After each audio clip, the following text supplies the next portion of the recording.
Welcome.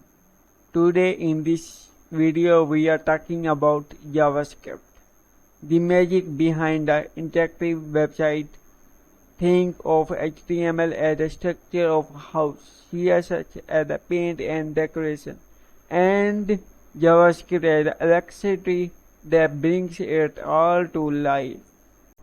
Here's a simple analogy.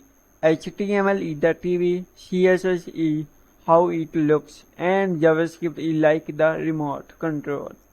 It lets you interact, click buttons, submit forms, or play videos. Without JavaScript, the TV just sits there. JavaScript listens to what the user does, like clicking a button or typing in a form, and reacts instantly. It can show alert, validate form input, or even load new content without reloading the page. JavaScript works with HTML and CSS as a team. HTML gives structure, CSS adds style, and JavaScript handles behavior.